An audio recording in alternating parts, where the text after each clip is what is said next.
Jerry Maguire film में Tom cruise का बहुत बढ़िया रोल था और इस फिल्म में कई बहुत जोरदार डायलॉग थे। शायद सबसे यादगार लाइन थी, मुझे पैसा दिखाओ। पर एक और लाइन थी जो मेरे हिसाब से ज्यादा सच्ची थी। ये उस सीन में थी जहां टॉम क्रूज फर्म छोड़कर जा रहा है। उसे जॉब से निकाल दिया गया है और वो पूरी कंपनी से पूछता है, मेरे साथ कौन आना चाहता है? और सब लोग चुपचाप और शॉक्ड खड़े रहते हैं। सिर्फ एक औरत बोलती है, मैं आना तो चाहती हूं पर मेरा 3 महीने में प्रमोशन होने वाला है। ये लाइन शायद पूरी फिल्म की सबसे सच्ची बात है। ये उस तरह का स्टेटमेंट है जो बिल चुकाने के लिए मेहनत करने वाले लोग हमेशा इस्तेमाल करते हैं। मैं जानता हूं कि मेरे पढ़े लिखे डैडी हर साल सैलरी बढ़ने की आशा लगाए रखते थे और हर साल उन्हें निराशा होती थी। इसलिए वे फिर से स्कूल जाकर और ज्यादा क्वालिफिकेशन हासिल करते थे ताकि उन्हें एक और सैलरी इंक्रीमेंट मिल सके। पर एक बार फिर उन्हें निराशा ही हाथ लगती थी। मैं अक्सर लोगों से ये सवाल पूछता हूं, रोजमर्रा के ये काम आपको कहां ले जा रहे हैं? छोटे हैमस्टर की तरह लोगों को यह देखना चाहिए कि उनकी कड़ी मेहनत का नतीजा क्या निकल रहा है, उनका भविष्य कैसा होगा। Cyril Brickfield, the American Association of Retired People के पहले वाले एग्जीक्यूटिव डायरेक्टर का कहना है कि प्राइवेट पेंशन की हालत बहुत खराब है। पहली बात तो यह है कि आज काम करने वालों में से 50% को कोई पेंशन नहीं मिलेगी। इसी बात से चिंता होनी चाहिए। और बाकी बचे 50% में से भी 75 से 80% लोगों को मामूली पेंशन मिलेगी, जो हर महीने 5500 रुपए या 10,000 रुपए या 20,000 रुपए होगी। अपनी बुक द रिटायरमेंट मिथ में क्रेग एस कापेल लिखते हैं, मैं एक बड़ी नेशनल पेंशन एडवाइजरी फर्म के हेड ऑफिस में गया और मैं मैनेजिंग डायरेक्टर से मिला जिसकी एक्सपर्टीज बढ़िया रिटायरमेंट प्लान्स तैयार करने में थी। जब मैंने उससे पूछा कि छोटे ऑफिस में काम करने वाले लोगों को पेंशन से कितनी इनकम की उम्मीद करनी चाहिए, तो उसने विश्वास भरी मुस्कुराहट के साथ कहा, सिल्वर बुलेट। Silver bullet? इसका क्या मतलब होता है? मैंने पूछा। उसने अपने कंधे उचकाए।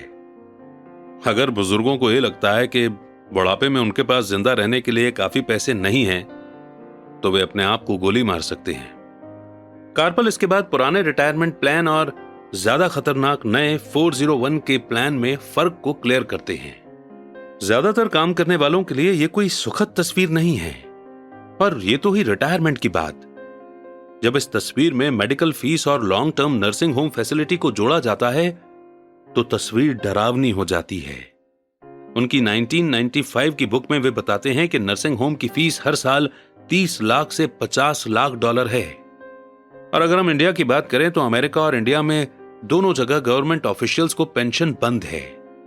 वहां पर 401 के प्लान है और इंडिया में एनपीएस यानी कि न्यू पेंशन स्कीम है, जिसका मतलब है कि हर महीने हम और हमारे एम्प्लॉयर पैसे जोड़ेंगे जो कि किसी म्यूचुअल फंड में रखे जाएंगे ग्रो करने के लिए, और रिटायरमेंट पर हम वो पैसे ले सकते हैं।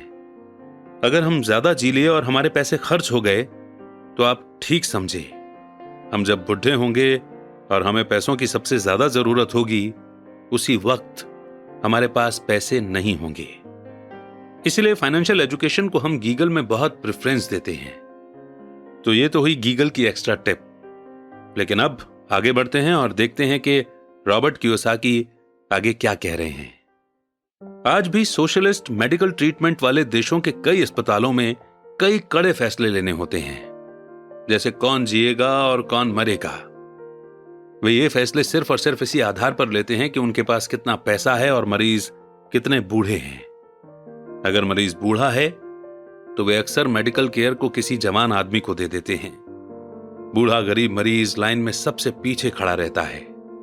तो जिस तरह अमीर लोग बेहतर एजुकेशन हासिल कर सकते हैं, उसी तरह अमीर लोग अपने आप को जिंदा भी रख सकते हैं, जबकि जिनके पास दौलत नहीं है वे मर जाएंगे। तो मैं हैरान हो जाता हूं कि क्या एम्प्लॉइज भविष्य में देख पा रहे हैं, या उनकी आंखें सिर्फ उनकी अगली सैलरी तक ही जाती हैं और वे अपने आप से कभी आने वाले भविष्य के बारे में सवाल ही नहीं करते। जब मैं ज्यादा पैसा कमाने की इच्छा रखने वाले नौजवानों के सामने बोलता हूं तो हमेशा एक ही चीज की सलाह देता हूं, मैं ये सुझाव देता हूं कि वे अपने जीवन के बारे में एक लंबा नजरिया रखें। सिर्फ पैसे और सुरक्षा के लिए काम करने के बजाय जो फिलहाल जरूरी है, मैं सुझाव देता हूं कि वे एक और काम करने लगें जो इन्हें एक और स्किल सिखा दे। अगर वे सेल्स टेक्निक सीखना चाहते हैं तो अक्सर मैं उनसे किसी नेटवर्क मार्केटिंग कंपनी में शामिल होने के लिए कहता हूं, जिसे मल्टी लेवल मार्केटिंग भी कहा जाता है। इनमें से कुछ कंपनियों के ट्रेनिंग प्रोग्राम बहुत बढ़िया होते हैं, जो लोगों के मन से झिझक और नाकामयाबी का डर निकाल देते हैं, जो लोगों के फेल होने का मेन कारण होते हैं। लंबे समय में एजुकेशन या नॉलेज पैसे से ज्यादा कीमती होती है। जब मैं ये सुझाव देता हूं तो अक्सर लोगों का जवाब होता है, पर इसमें झंझट बहुत है, या मैं सिर्फ वही करना चाहता हूं जिसमें मेरी रुचि है।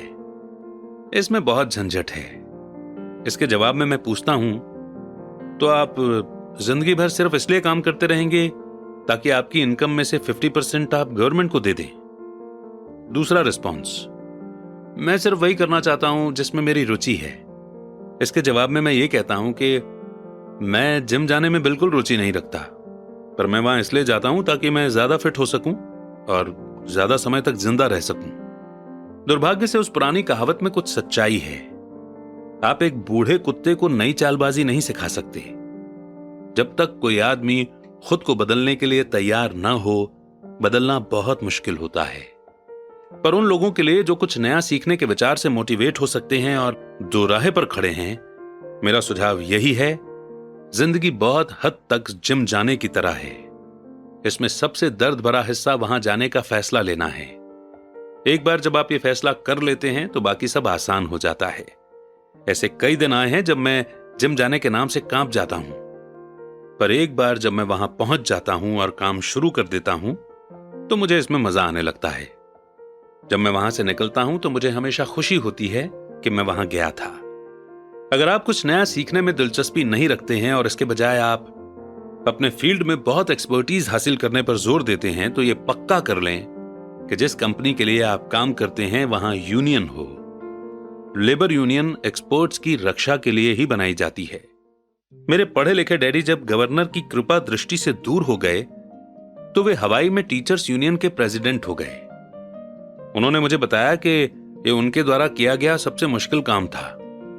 मेरे अमीर डैडी ने दूसरी ओर जिंदगी भर यह कोशिश की कि उनकी कंपनियों में यूनियन न बन पाए। वे इसमें कामयाब हुए। हालांकि यूनियन काफी करीब आ गई थी, पर अमीर डैडी हमेशा उन्हें दूर रखने में कामयाब हो जाते थे।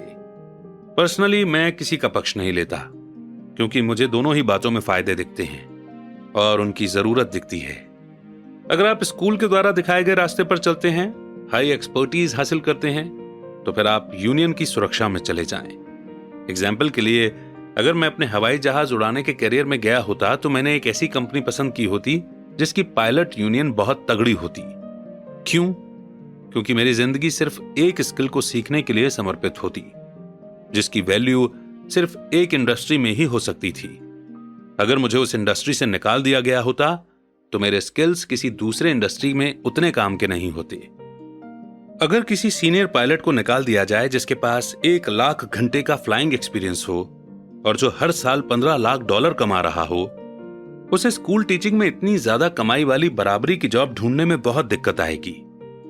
स्किल्स एक इंडस्ट्री से दूसरी इंडस्ट्री में ट्रांसफर नहीं होती, क्योंकि एयरलाइन इंडस्ट्री में जिन स्किल्स की जरूरत होती है और जिसके लिए पायलट को ज्यादा सैलरी दी जाती है, वे स्कूल सिस्टम में उतने इंपॉर्टेंट नहीं होते।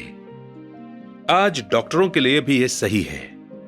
मेडिकल फील्ड में इतने बदलाव हो रहे हैं। कई मेडिकल एक्सपर्ट मेडिकल ऑर्गेनाइजेशन जैसे HMO से जुड़ना पसंद करते हैं। स्कूल के टीचर्स को यूनियन का मेंबर होना पड़ता है।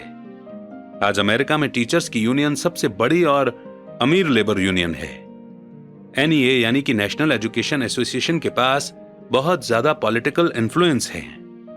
टीचर्स को अपनी यूनियन की सुरक्षा की जरूरत होती है, क्योंकि एजुकेशन के बाहर उनकी स्किल्स की वैल्यू रिलेटिवली काफी कम होती है। तो रूल ये है, एक्सपर्टीज हासिल करो और यूनियन बना लो। स्मार्ट लोग यही करते हैं। जब मैं अपनी क्लास से पूछता हूं कि आप में से कितने मैकडॉनल्ड्स से अच्छा हैमबर्गर बना लेते हैं, तो लगभग सभी स्टूडेंट्स अपने हाथ खड़े कर देते हैं। मैं फिर पूछता हूं, अगर आप में से ज्यादातर बेहतर हैमबर्गर बना लेते हैं तो ऐसा क्यों होता है कि मैकडॉनल्ड आपसे ज्यादा पैसा बना लेता है? जवाब साफ है, मैकडॉनल्ड बिजनेस सिस्टम में आपसे अच्छा है। ज्यादातर टैलेंटेड लोग सिर्फ इसलिए गरीब होते हैं क्योंकि वे अपना सारा ध्यान बेहतर हैमबर्गर बनाने में लगाते हैं और बिजनेस सिस्टम के बारे में कुछ नहीं जानते।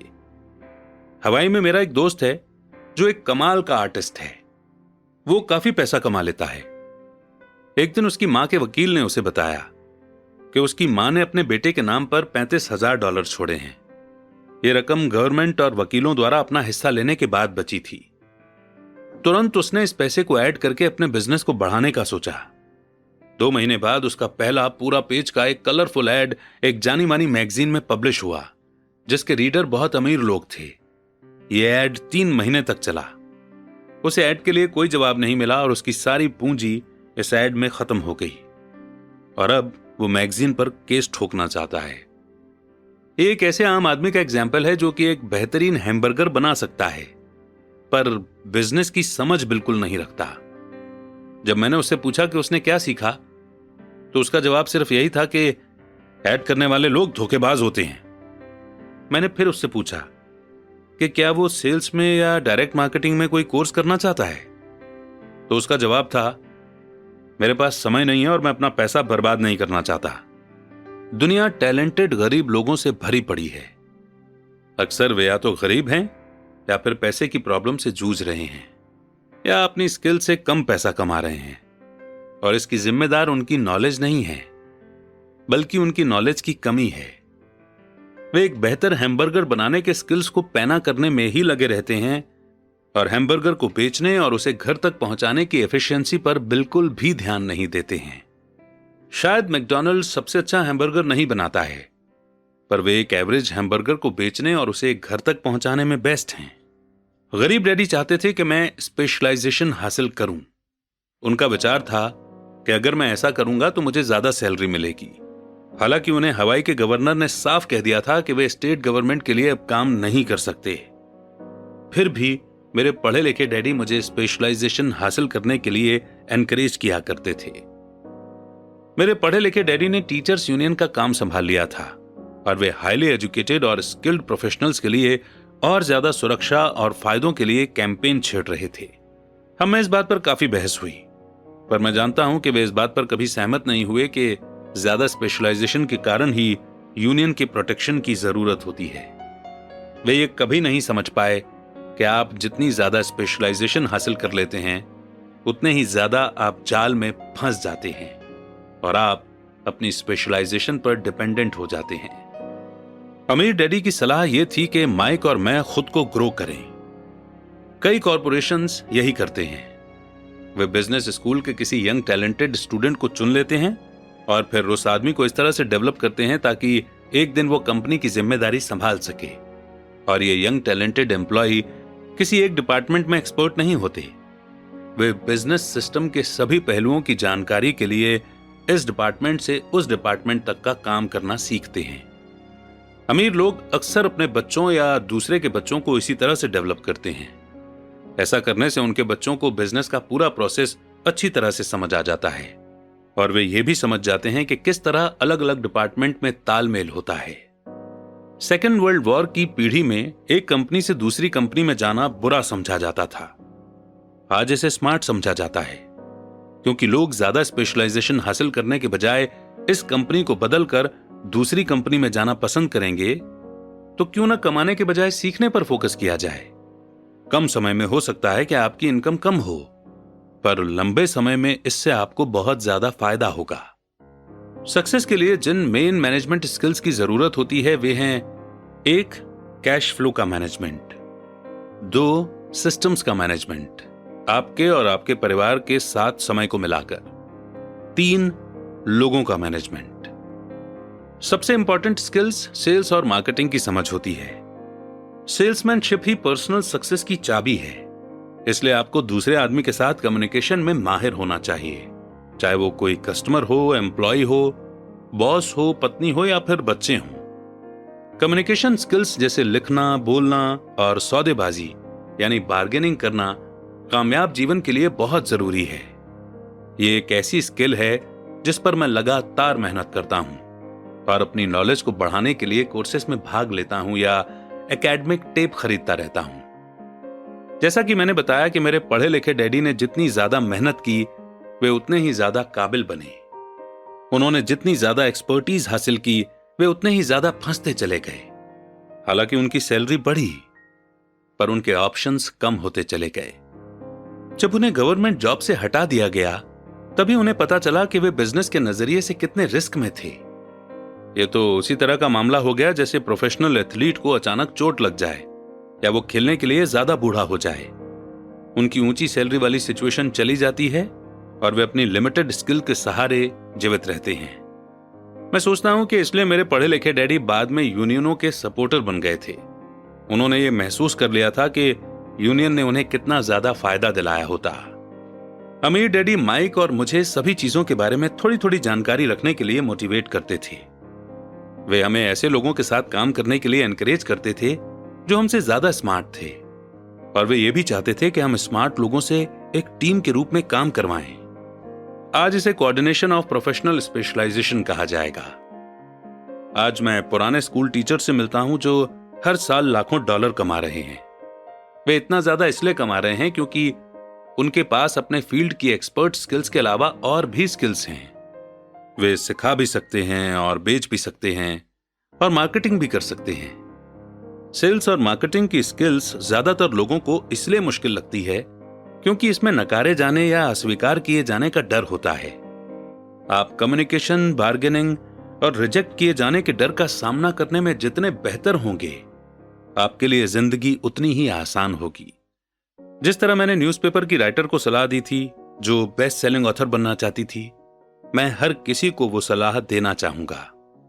टेक्निकल रूप से एक्सपर्टीज हासिल करने के कुछ मजबूत और कुछ कमजोर पहलू हैं। मेरे कुछ दोस्त हैं जो जीनियस हैं पर वे दूसरे लोगों के साथ इफेक्टिव तरीके से बात नहीं कर पाते और नतीजा यह है कि उनकी इनकम बहुत कम है। मैं उन्हें सलाह देता हूं कि वे 1 साल तक बेचने की कला यानी आर्ट ऑफ सेलिंग सीख लें। चाहे वे कुछ भी न कमाएं पर उनकी कम्युनिकेशन स्किल्स सुधर जाएंगी और ये अनमोल चीज है। अच्छे सीखने वाले, बेचने वाले और मार्केटिंग करने वाले इंसान होने के अलावा हमें अच्छा टीचर और अच्छा स्टूडेंट होने की भी जरूरत है। दरअसल अमीर होने के लिए आप में लेने के लिए साथ ही देने की काबिलियत भी होनी चाहिए। फाइनेंशियल या प्रोफेशनल स्ट्रगल के मामलों में देने और लेने में बहुत कमी देखी गई है। मैं ऐसे कई लोगों को जानता हूं जो सिर्फ इसलिए गरीब हैं क्योंकि वे न तो अच्छे स्टूडेंट हैं और ना ही अच्छे टीचर हैं। मेरे दोनों डैडी उदार थे। दोनों ने पहले देने के प्रिंसिपल को फॉलो किया था। एजुकेशन देना उनके लिए एक तरीका था। जितना ज्यादा उन्होंने दिया उतना ही उन्हें मिला। पैसे देने के मामले में जरूर उन दोनों में फर्क था। मेरे अमीर डैडी ने बहुत सा पैसा दान दिया। उन्होंने अपने चर्च को दान दिया, समाज सेवी संस्थाओं को दान दिया और अपने फाउंडेशन को दान दिया। वे जानते थे कि पैसा हासिल करने के लिए पैसा देना होता है। पैसा देना ज्यादातर अमीर परिवारों का सीक्रेट है। इसीलिए रॉकफेलर फाउंडेशन और फोर्ड फाउंडेशन जैसे ऑर्गेनाइजेशंस काम कर रहे हैं। ये ऑर्गेनाइजेशन उनके पैसे को लेते हैं, उसे बढ़ाते हैं और लगातार देते रहते हैं। मेरे पढ़े लिखे डैडी हमेशा कहा करते थे, जब मेरे पास एक्स्ट्रा पैसा होगा मैं उसे दान में दूंगा। प्रॉब्लम यह थी कि उनके पास कभी एक्स्ट्रा पैसा आया ही नहीं। इसलिए वे ज्यादा पैसा कमाने के लिए ज्यादा मेहनत करते रहे और पैसे के सबसे इंपॉर्टेंट रूल को भूल गए, दो और आपको मिल जाएगा। इसके बजाय वे यकीन करते रहे कि लो और फिर दो। अंत में मैं यही कहना चाहता हूं कि मुझ पर दोनों डैडियों की छाप है। मेरा एक हिस्सा कट्टर कैपिटलिस्ट का है जो पैसे से पैसा कमाने के गेम को पसंद करता है। मेरा दूसरा हिस्सा एक सोशल रूप से जिम्मेदार टीचर का है जो गरीबों और अमीरों के बीच बढ़ते फाइनेंशियल गैप से बहुत ज्यादा चिंतित है।